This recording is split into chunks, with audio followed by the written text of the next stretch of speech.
ship repair. And while they were there, they were chosen to be the ship that was going to carry 2 canisters of uranium to the island of Tinian to build the first nuclear bomb that was going to be dropped on Hiroshima 3 weeks later.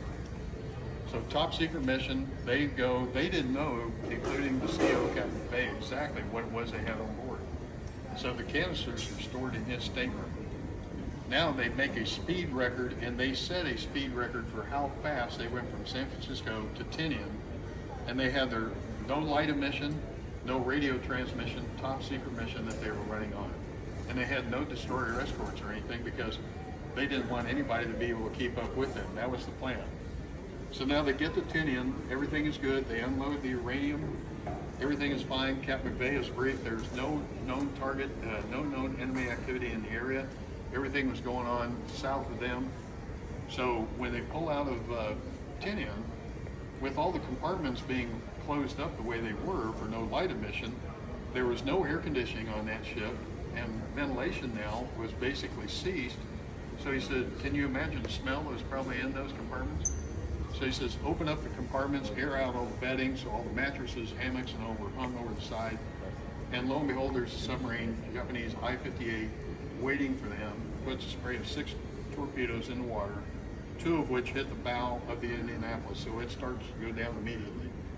When they hit that in the bow, it also severed their communication lines, so they couldn't put out a mayday, they couldn't put out an abandoned ship call on board the ship. So the Marines are all in charge of the life jackets and life rafts. They would not let anybody take one because there had been no official abandoned ship call that went out. So these guys are starting to realize, holy crap, we're in trouble. They're starting to bail over the side. So now the ship goes in and it sinks pretty quickly, but now because of sea currents, these guys are spread out over an 8-mile section of water. What happens when you start drinking salt water? Dehydrate. Can you imagine what you drink when you drink salt water for about 4 days? You become delirious. So now these guys are missing. There's no message. There's nobody missing them because nobody knows they're lost at sea.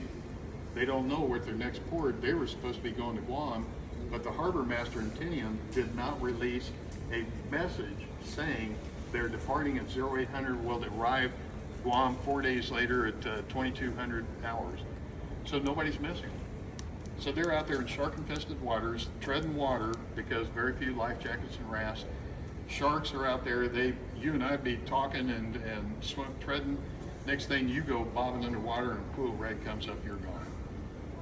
So out of that crew of 1,196 sailors, 316 were rescued because now we had a bomber that went flying over them, but they had a low fuel stage. So they said, well, we can't go low in altitude.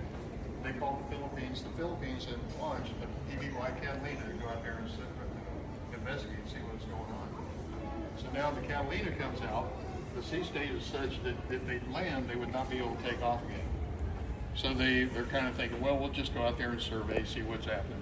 They see individuals in the water, but they couldn't make out. Are they American, Japanese, Australian? What are they? But there was at least one individual in the crew, and a crew of 8, who said, you know, if it was me in the water, I'd be praying to the good Lord that somebody would be coming to take a look and see what was going on. So they took a very un-Navy type deal. They took a boat and they voted, yes, let's go ahead and set it down. So they did. And now this is the same aircraft hanging above us. This is a parasol design. So the engine is well above the fuselage as far as where it's located. So now they're taxiing along and they're picking up individuals who were not in groups of others because they figured they were the most liable to really be losing heart. So they stowed the machine guns, they put those down, and again, here's the water line, probably slopping up over because if the sea state was high enough to where they wouldn't be able to take back off, it's probably pretty rough. So they pulled 22 individuals inside the fuselage, and they put another 56 on top of the wing. And when they first started putting them up on the wing, with the sea state the way it is, and them being delirious, they're going up, putting them up there, humping them up. Then they go back down, and lo and behold, the same guy's back in the water because he'd rolled off the wing. So they opened up the parachutes, cut all the parachute cord, tied them to the top of the wing. And then they put out the Mayday. So this aircraft was one of the first ones that had radar, airborne radar. they're able to now make a line of communication. They put a mayday out. 9 destroyers converged, but they all got there about midnight. So they've got their searchlights on, and these poor sailors who are in the water, they're trying to swim away from him, thinking that it's Satan that's coming to harvest their soul. They're covered in bunker oil. I mean, it had to be hell on earth. So 4 days of exposure to the sun, 4 days of drinking salt water, 4 days of no food. We didn't call it PTSD back then, but can you imagine a scenario that'd be too much worse than that? I mean, it had to be hell on earth. So they brought him up. Captain McVeigh, the CEO of the ship, was court-martialed because he did not zigzag and ended up committing suicide several months thereafter because he was getting so much hate mail from his crew members' families. And nobody in America knew about that disaster because the press, the Department of Defense, did not want to have anything released that was going to be negative because we were finally starting to win the war. They didn't want to have anything going on that. So it was kept a secret for a long time.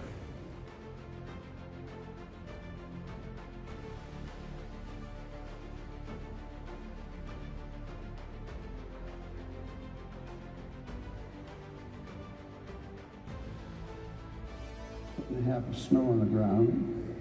I couldn't see exactly what it was like under the snow, but I dropped all my ordnance, made one pass, a circular pass around Jesse's plane, and then made a carrier type approach and landed about maybe 100 yards away from Jesse's plane.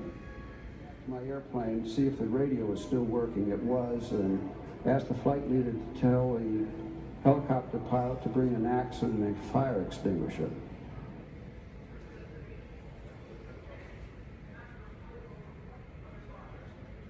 So after about another half hour, trying to console Jesse and talking with him, which was very difficult because he was obviously in a state of shock. He kept lapsing off, apparently into unconsciousness, and then Hornet to go bomb Tokyo at high noon.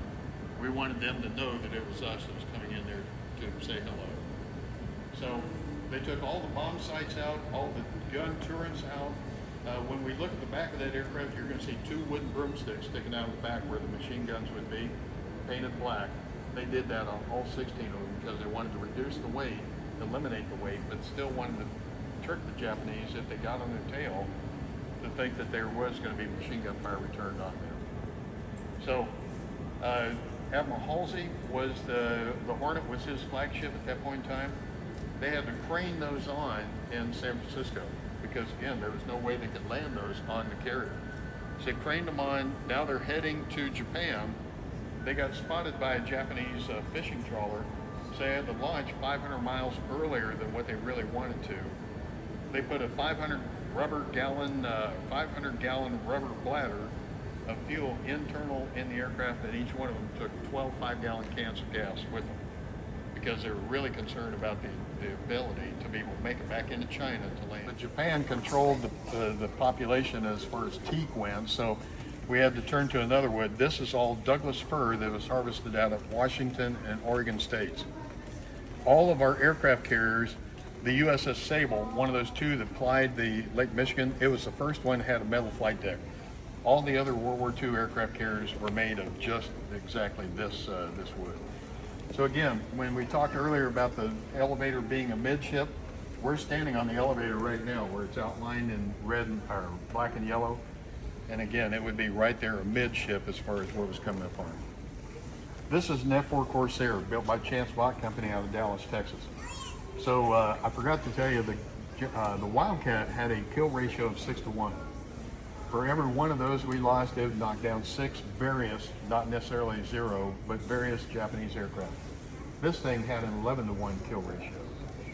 So notice how far back the cockpit is from the nose of the aircraft. Notice how high the nose sits on this aircraft. They had the Goldie's wings to be able to accommodate that. So this had the biggest engine in production and the largest propeller in production in that time. So it's faster than anything the Japanese were flying, and it was really a combat horse. I mean, it could do it. But the Navy had a real hard time because of that configuration where it's sitting so high. and the cockpit so far back, when they'd come in on final for landing to the carrier, they'd lose sight of where